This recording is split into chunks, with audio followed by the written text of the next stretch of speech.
parlais de ma fille qui était au cheval et qu'elle avait arrêté. Bref, parce que, en fait, sa coach, elle était assez lunatique, en fait.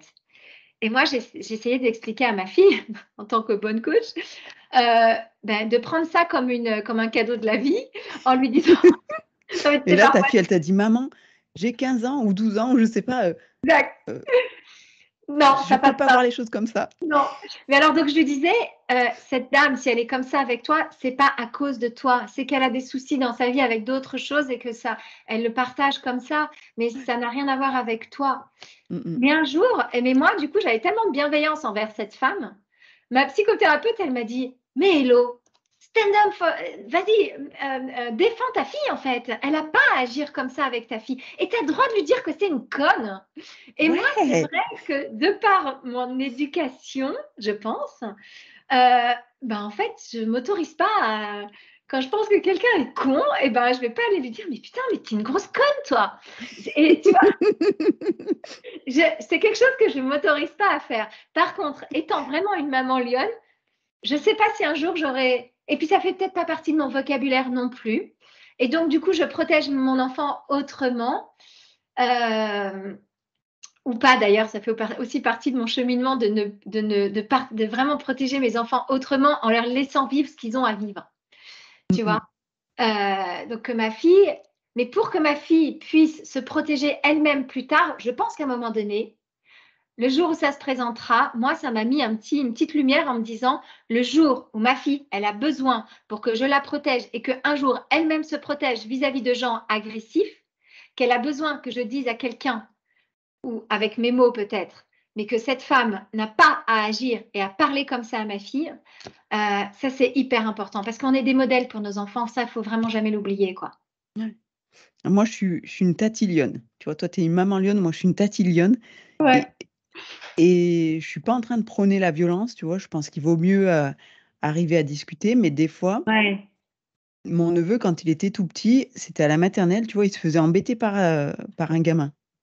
Et puis, des fois, il y a beaucoup d'inégalités finalement quand on est petit, hein. Il y en a qui sont forts tout de suite, il y en a qui sont moins, il y en a qui arrivent à t'impressionner, même physiquement, il peut y avoir des grosses différences. Et à un moment, tu fais, OK, on n'est pas pour la violence, mais viens. Je lui ai dit: «Viens Axel, on va dans ta chambre, je vais t'apprendre quelque chose». Je lui dis: «Tu prends un coussin», je prends un coussin, «Vas-y tape». Je dis: «Vas-y tape». Tu vois, j'avais pris le coussin Ouais. et «Serre-toi du poids de ton corps» et je lui ai appris à se battre en fait, hein. Ouais. Je dis: «Voilà, le gamin qui t'embête, ce que tu vas faire, tu te sers de du poids de ton corps pour lui rentrer dedans. Il faut que tu lui répondes parce que tant que tu lui réponds pas, il va venir t'embêter. S'il voit que tu résistes, il arrêtera de t'embêter, il ira chercher quelqu'un d'autre». Voilà, c'est juste, c'était ça ou sinon moi j'allais à la sortie de l'école et j'allais le fracasse le gamin. Super style. Après il y a pas de mérite, mais quand je dis fracasse, on se Oui, on est comprend, hein. d'accord. Mais Tu vois, c'est marrant parce que ça résonne en moi ce que tu dis. Et ça me rappelle un épisode où mon fils il s'est fait prendre comme ça dans les toilettes parce qu'il s'est fait emmerder par des gens. Et je te rejoins tellement, mais tu vois, ça va tellement à l'encontre de... Ouais, parfois on a besoin de faire la guerre pour avoir la paix. Mais c'est vrai que... Et mon fils donc s'est fait prendre dans les toilettes en train d'avoir tapé quelqu'un parce qu'il l'avait, comment dire, titillé, quoi, provoqué. Et là, c'est mon mari qui il lui a dit, mais putain, Sacha, t'as eu trop raison. Tu t'es défendue et c'est bien. Mais ça, c'est quelque chose que moi, heureusement que quelque part, on est un couple et ça, c'est magique dans les couples parce que chacun, on apporte à nos enfants une partie de nous, mais c'est tellement important de laisser de la place pour chacun, justement. mmh mh. Et là, ce jour-là, mais yes, merci Marc, merci mon mari d'avoir partagé ça avec Sacha parce que aujourd'hui, Sacha, il s'est plus jamais battu, hein.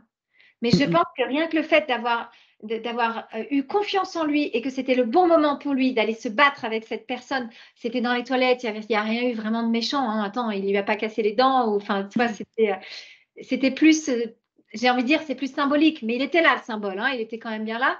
Et aujourd'hui, c'est un ado, il a 17 ans et il sait se faire respecter en respectant les autres. Mmh. Mais quelque part, ça a dû passer par cette phase de physique pour Ouais. ressentir que Voilà, oui, mais c'était une phase. C'est-à-dire qu'il n'a pas besoin de se battre avec les enfants et c'est peut-être la seule ou l'une des seules fois où il a dû se battre. Mais quelquefois, ouais, il faut passer par là. C'est une façon de montrer tes limites. C'est exactement, tu vois, ce que j'avais appris à Axel, c'est de dire, tant que tu Non. montres pas que tu es prêt à te battre, Ouais, il va venir t'embêter. ouais, c'est Donc ça. Tant que tu montres voilà, pas que tu es prêt à te battre. et tu pas forcément besoin de te battre parce qu'en l'occurrence, il s'est jamais battu. Ouais, ouais, Mais dans sa tête, il était prêt à le faire et ça ouais. change tout. Et Ah, en mais tu as fait, tellement raison, Cécile, c'est ça. Dans sa tête, il était prêt à le faire.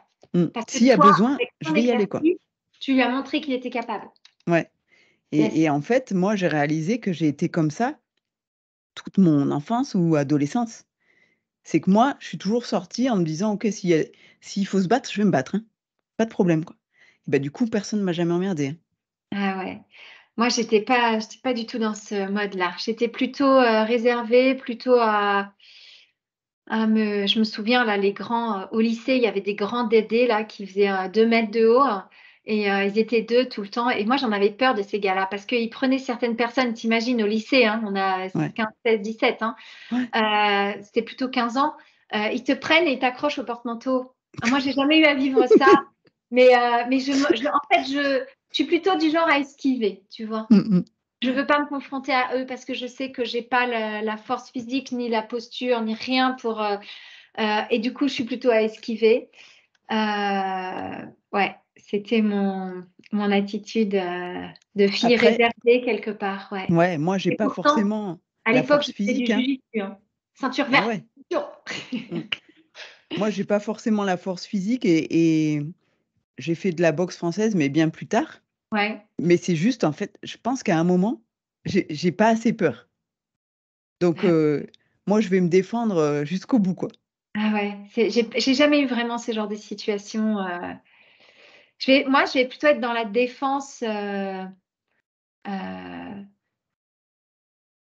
c'est un peu comme ce que j'essaye de faire en ce moment.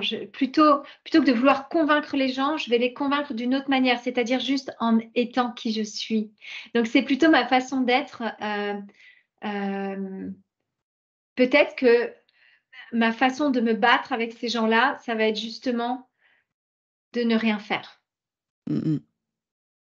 De pas se laisser atteindre non plus, quoi. Oui, mais ça veut dire je stand up, je suis sur mes 2 pieds, mais je ferai rien.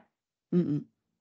Je te dis ça, c'est très conceptuel, mais c'est la façon dont suite à ce que tu viens de Ouais. de de partager et mes souvenirs d'adolescente, c'est ça qui me vient, tu vois?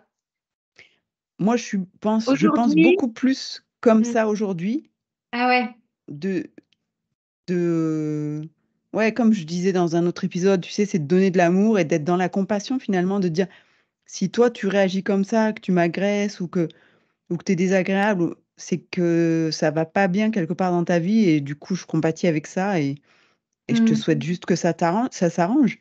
ouais, mettre de Néanmoins, je sais l'ambiance. qu'en moi, j'ai un truc super puissant de ouais, faut pas toucher à ma famille et s'il faut, voilà, s'il faut se battre pour protéger ma famille, je le ferai. Ouais, C'est en moi, quoi. ouais, ouais, ouais, ouais. Ouais, c'est en toi, c'est ça, c'est une sorte de ouais, bah, c'est de l'amour quoi, en fait, hein. C'est la rage de l'amour. Ouais, c'est ça, c'est franchement, je pense que je peux donner ma vie pour protéger ma famille, sans Ouais. problème, quoi. Et tu vois, c'est marrant parce que moi, aujourd'hui, tu me poses cette question et ça me ramène à ça. Heu, je pense que je ne sais pas comment je ferais parce que je pense que la façon dont j'agirais dépendra de la situation, du contexte et ça me rappelle à cette question de, tu sais, cette chanson de Jean-Jacques Goldman: «Et si j'étais née, Ouais, à en Leidenstadt, 17 à Leidenstadt, peut-être ouais. ouais, qu'est-ce que j'aurais fait?» Mmh. Et ça, c'est vraiment une question où, bah, moi, qu'est-ce que j'aurais fait dans ces temps de guerre, par exemple la deuxième guerre mondiale où c'était un sujet dont je me suis beaucoup imprégnée, enfin, ce qui m'intéressait beaucoup en fait, qui m'a beaucoup touchée en fait, de voir cette haine, comment l'humain est capable d'avoir tant de haine envers un autre humain et j'ai beaucoup cheminé avec ça et je me suis tu vois, j'écoutais à l'époque Lucie Aubrac, enfin des résistants en fait et je me Mmh disais: mh. «Mais un jour, je me suis dit: «Mais ouais, mais en fonction du contexte, si tu te remets vraiment dans un contexte comme ça, bah, je ne sais pas comment j'aurais réagi. Mon cœur me dit que j'aurais aimé réagir comme ça en ayant le courage et tout, mais c'est Ouais. une vraie question. Comment est-ce que j'aurais réagi? Et tu vois, en posant cette question de comment je défendrais ma famille, aujourd'hui, je ne sais pas, parce que je pense qu'il me manque la situation et le contexte pour pouvoir enclencher le courage, Mmh mh. tout ce que mon cerveau, avec tous ses apprentissages, et cetera, tout son niveau de conscience, m'apporterait pour Ouais. réagir en face à la situation. Je sais pas. Ouais, c'est toujours compliqué. Après Ouais, je c'est une sorte d'humilité aussi, je ouais, pense. moi je peux pas dire qu'avec assurance, ouais, bien sûr, j'aimerais bien pouvoir dire: «C'est sûr que j'aurais fait partie de la résistance, machin nin nin», mais j'en sais rien. Ouais, Je pense que j'aurais priorisé la sécurité de ma famille d'abord et donc ouais, après ça peut être n'importe quelle voie que tu suis, hein. Parce ouais, que tu peux aussi revoir l'histoire comme ça, en disant: «Il y a peut-être des familles qu'on a accusées d'être des collabos ou machin et peut-être qu'en fait, ce qu'ils voulaient faire, c'était protéger leur famille et que c'est ouais. la voie qu'ils ont trouvée pour le faire, c'était d'être des collabos». Et je suis pas en train de dire que c'est bien d'être collabo, tu vois? Il y a pas de jugement, c'est Non, mais plus comme j'essaye de comprendre les ouais, motivations qu'il peut y avoir derrière. ouais, j'aime beaucoup ces chemins et ça rejoint ce qu'on disait, de quelque part, heu, en soi, garder confiance en qui on est et qu'on a pris la bonne décision au bon moment en fonction de ce qu'on avait à ce moment-là. Faut pas l'oublier non plus, hein, tout ce peuple allemand était vraiment endoctriné pour la plupart, par un leader qui était hyper charismatique, qui a embarqué les foules, hein, et Mmh. les foules l'ont élu cette personne, hein, faut quand même Ouais. pas l'oublier. Heu, bon après c'est pas pour, j'avais envie de dire, c'est pas pour pardonner certaines choses qui ont été faites, mais là, on est dans le processus de décision, dans le processus de comment j'agis avec mon cœur, en fait. Ouais. Et donc ouais, ça rejoint le sujet initial. Mmh. Voilà, tout ça pour dire qu'après on a chacun ses priorités et puis que Et que l'intention c'est ça.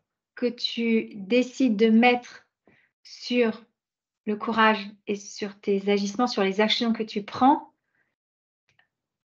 tout se déroule, en fait, Mmh. après. Ouais, Un tapis rouge. c'est ça. Ouais. On va rester sur ça, je crois, sur l'intention. Yes. Mais c'est quelque chose que je dis souvent parce qu'en coaching, j'ai souvent forcément, j'ai attiré à moi des gens qui avaient les mêmes, comment dire? Les mêmes blocages Oui, potentiellement que moi sur la peur de briller, sur le fait: «Ah non, mais c'est hyper prétentieux de faire ça, nin nin» et c'est de dire: Raccroche-toi à ton intention». Ton intention est bonne, tu veux aider, tu veux faire avancer les choses, tu le fais dans la bienveillance. Voilà, ça doit te ouais. suffire à exprimer ce que tu as exprimé. Et ouais, et aussi il y a des gens qui ont besoin de toi. Donc Ouais. fie-toi à ton intuition qui te permet de poser ton intention, pour servir le monde en fait, c'est vraiment ça. Mmh. Autorise-toi à rayonner. C'est ça. C'est J'aime ce bien qu'on a dire avec mon partagé soleil. plus tôt Yeah, dans la semaine, toi et moi, hein, du fait de comment je peux faire pour être une opportunité dans la vie des autres.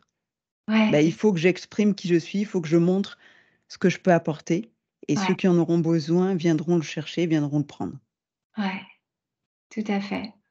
Ouais, autorise-toi à ça. Et tout ça, c'est tout un travail intérieur en fait, c'est tout un cheminement. Ouais, Et c'est un processus auquel il faut faire confiance à la vie, s'autoriser à accueillir pleinement ce qu'on vit. Parce qu'encore une fois, ce que tu vis aujourd'hui, c'est que tu dois le vivre. Bon, après, encore une fois, ça me vient encore ce viol et là, tu te dis enfin, les gens qui entendent ça, ça résonne pas du tout pareil en eux, et on peut paraître au pays des bisounours quand on parle comme ça, mais ouais, les pépites, parfois, elles mettent du temps à se révéler. non, mais c'est une évidence que quand tu es en plein dedans, une situation difficile, un deuil, Ouais, un truc comme il ça, faut penser comme ça. ce discours qu'on vient de tenir, Ouais, il a pas de sens pour toi et c'est normal, ça donne pas. d'accord? Ouais, C'est c'est tout comme quand tu demandes à un gamin de 20 ans, de se projeter sur son avenir et de dire: «Fais confiance à la vie, tu verras, tout va». Ouais, c'est ce que je disais, la semaine dernière dans une interview. Moi, j'ai 47 ans, aujourd'hui, je me retourne, je regarde tout ce que j'ai fait et oui, je peux me dire: «Mais en fait, tout s'est bien goupillé. Il y avait un sens à tout ce que j'ai fait et ça m'a amené là où je suis» et oui, ça me donne confiance en la vie pour après, pour la deuxième moitié. Ouais. Mais j'aurais jamais pu faire ça quand j'avais 20 ans. Parce que quand tu es dedans, tu as l'impression de subir, tu as l'impression que tu contrôles rien et puis c'est difficile de faire confiance à l'aveugle comme ça. Voilà. Ouais, en tout cas, tu as pas le recul pour ça. Mmh. Ouais, tout à fait. Ouais, je te Mais au rejoins. final, ce cheminement dont tu parlais, Mmh. d'apprendre à faire confiance à la vie et à se dire que ce qui m'arrive m'apportera quelque chose de bon, ça donne un vrai sens à la vie aussi, je trouve. Tu vois, ça m'amène à un sujet qui est la résilience Mmh. et parfois, il t'arrive des tuiles dans la vie. Tu te dis: «Pourquoi moi, en fait?» Ouais. OK, pourquoi moi? Ça m'est arrivé et ça, tu pourras pas le changer. Par contre, tu as la capacité de vivre avec, de le transformer, de créer un nouveau terreau, une nouvelle terre fertile, un peu comme ce feu qui a brûlé ma jolie, Mmh. campagne, ma jolie montagne ici. Le feu brûle tout et c'est un état de fait et la nature a subi ce feu. Comme une personne peut subir un viol, comme une personne peut subir une grande maladie. C'est un fait, c'est là. Une fois que tu sais ça, comment est-ce que tu peux renaître de tes cendres quelque part Ouais. pour utiliser tout ce, pour quelque part mettre à, tu pourras pas revivre ce que tu étais avant d'avoir vécu ce trauma. Par contre, tu peux créer à partir de ça. Et c'est tellement puissant quand tu passes à travers tes ombres. C'est comme ça que tu as accès à ta lumière. Ouais. Et quelque part, c'est là où tu peux créer un terreau fertile pour créer quelque chose de nouveau Mmh mh. en embrassant pleinement. Évidemment, ça demande un travail de deuil, d'acceptation au préalable et parfois ça prend vraiment du temps en fonction du trauma. Mais euh, tu as la capacité à renaître de tes cendres, à créer un terreau fertile pour, avec la lumière que tu as reçue, créer quelque chose de waouh qui fait du sens pour toi.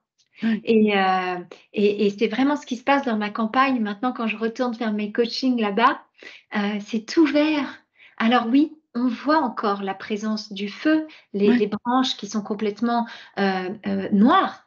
Euh, c'est du charbon, mais autour, la nature est résiliente et elle a su réutiliser, elle a su en fait utiliser ce qui lui était arrivé pour créer quelque chose de nouveau. Mmh Et mh. c'est ça le message que je veux apporter, à toutes ces personnes qui se sont pas forcément reconnues et qui nous ont peut-être cru dans un milieu de bisounours, mais c'est le mot résilience et c'est avec ça qu'on peut peut-être, laisser, les personnes qui nous écoutent pour cheminer jusqu'à Ouais. notre prochain épisode de podcast. Avec plaisir et puis du coup, n'hésitez pas à réagir parce que je pense que, oui, il peut Ouais, y avoir des réactions et on est OK pour écouter et oui, entendre au tout ce que contraire, vous avez à dire là-dessus et ça sera intéressant de ouais. confronter les points de vue, des expériences de vie différentes et ça m'a fait penser, au bouquin de Virginie Despentes qui s'appelle «Cher connard», Ah ouais, raconte. qui parle un peu de MeToo. C'est un échange épistolaire où ça commence, justement en «cher connard» et puis au final, il y a une amitié qui se crée Ah! et où, la femme dit, «Moi, je me suis jamais sentie, responsable d'avoir été violée. J'ai toujours su que le mec qui avait fait ça était un gros connard»